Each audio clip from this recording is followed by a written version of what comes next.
Hey guys, welcome to my channel. Today I will be reading from the R Just No Mail subreddit, so let's jump into it. Discovered my husband was cheating with my sister, divorced him and cut off toxic family. My husband, 37-year-old male, and I, 34-year-old female, got married 5 years ago. We have 2 kids together, ages 3 and 2. My husband was previously married and has a child with his ex-wife, who we will refer to as X. His ex is a very toxic person. When he was going through his divorce, she made up false allegations of abuse in order to get sole custody of their son and use him as a pawn against my husband. She would call the police every few weeks and accuse him of things like harassment, burglary, kidnapping and the like. My husband has never laid a hand on her, and all the accusations were disproven by security footage and witnesses. The only thing she succeeded in doing was getting primary custody of their son and making my husband pay child support. He hasn't seen his son since the divorce was finalized 5 years ago. My husband's sister and her family are also very toxic.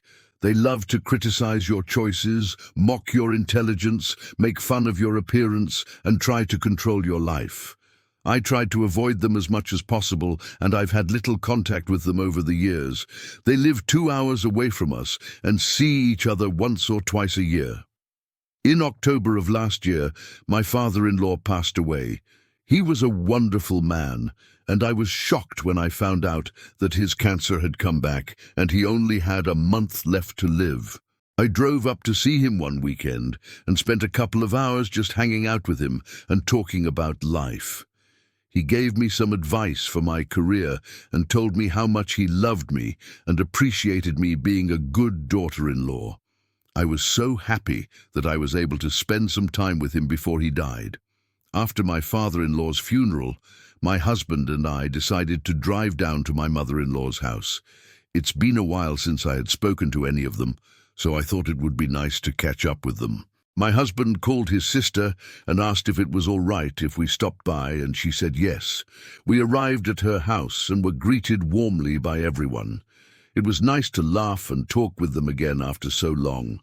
During the day, my sister-in-law kept telling me how great I looked and how well I took care of my figure. At first, I thought she was just being nice, but then she started to make comments about my legs and butt, and I felt uncomfortable. I know she was trying to flirt with me because she kept winking at me and touching my arm and shoulder. Even though I was uncomfortable, I tried to brush it off because I didn't want to cause a scene at the small family gathering. I figured she was probably just trying to be friendly. Later that night, my husband and I went home, and he was surprised when I told him what his sister had done. He apologized profusely and said he would never allow her to touch me. He was very mad at her for what she had done. But this was obviously a one-off occurrence, right? I didn't think much of it, and I didn't tell anyone else about it. On November, my mother-in-law called me and asked if we could bring our kids over to play with their cousins. My husband and I decided to take her up on the offer, and we headed over to their house. It was the first time the kids would be seeing their cousins since they were babies. While the kids were playing, I went to the kitchen to get some water. My sister-in-law walked in and said, "Wow, you haven't changed one bit. You're still as beautiful as ever." I smiled politely and went to sit down on the couch. She sat down next to me and started massaging my shoulders. I was uncomfortable, but I didn't say anything. After a few minutes, she stood up and said she needed to use the restroom. As she was walking away, she said, "Don't worry, I'll be right back." But she never came back. My husband confronted her, and she admitted that she had gone to the mall. She lied and said she had invited me to come with her, but I must have forgotten because I don't remember her asking. She said that she was sorry for lying and said she would never do it again. My husband was furious and told her that she wasn't allowed to come anywhere near me again. The next day, my sister-in-law sent me a text message saying that she was sorry for what she had done and that she would never do it again. She told me that she liked me and wanted to be more than just friends. She said that she knew that her behavior was unacceptable and she would never do it again. I responded by telling her that I appreciated her honesty, but I didn't feel the same way about her. I also told her that her behavior was inappropriate and that I didn't want her to ever touch me again. She then replied, "I can't believe you're not giving me a chance. I could make you so happy and give you a life you've always wanted." I responded by telling her that I was happy in my marriage and that I didn't need her to give me anything.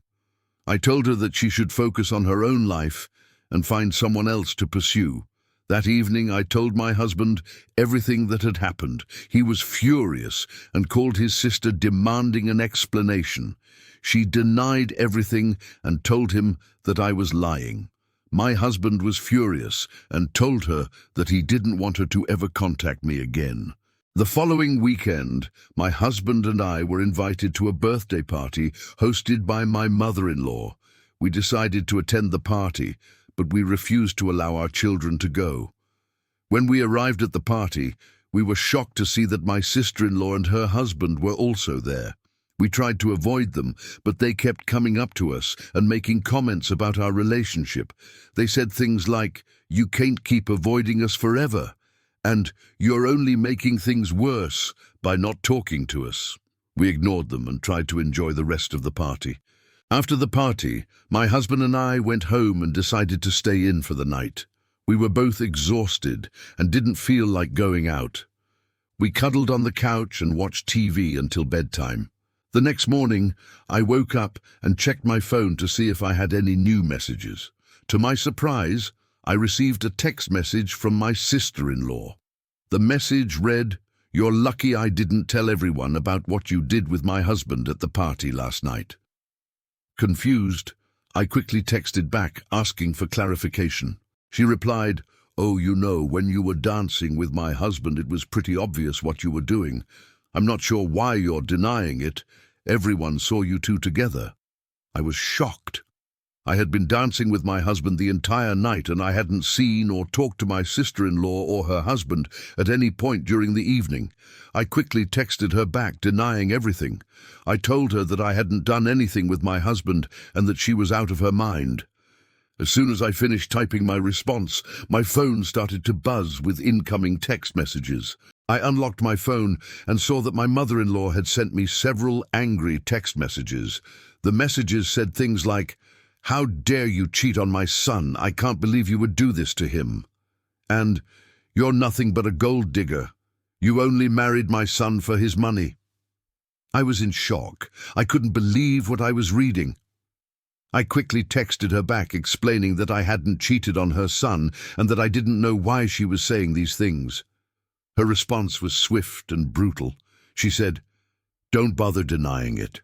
Everyone knows what you did. I'm done with you. Don't ever contact me or my family again." At that moment, I knew that my relationship with my mother-in-law and sister-in-law had completely broken down. I had no idea how they had come to this conclusion, but I knew that they weren't going to listen to my side of the story. I was devastated. I had always tried to be a good person to them, but it seemed like no matter what I did, it was never enough.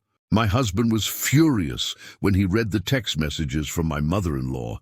He immediately called her and demanded an explanation. She hung up on him and blocked his number.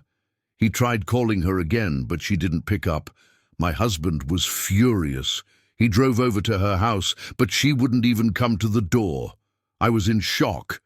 I couldn't believe that my mother-in-law would treat her own son this way. I knew that something had to be done, but I wasn't sure what. My husband was beside himself with anger.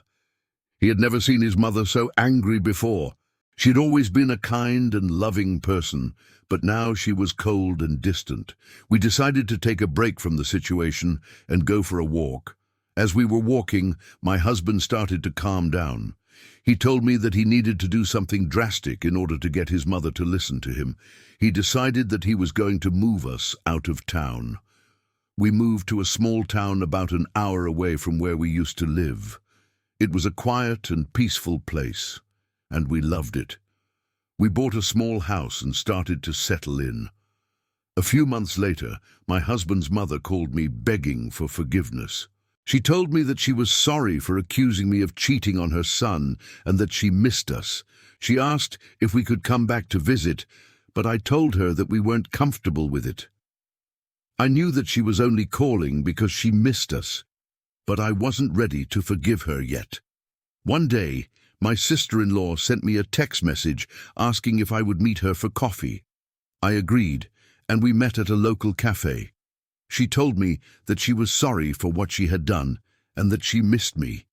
She said that she had been thinking a lot about our conversation and realized that she had made a mistake. She asked if I could forgive her, but I told her that I needed more time. I'm still struggling to come to terms with what my mother-in-law and sister-in-law did. I feel like they betrayed me and treated me like garbage. I don't know if I'll ever be able to forgive them, but I am willing to give them another chance. Anyways, that is today's Just No Mail story. I hope you enjoyed it. If you did, please leave a like. I truly appreciate when you do, and I will see you in the next Reddit story. Bye.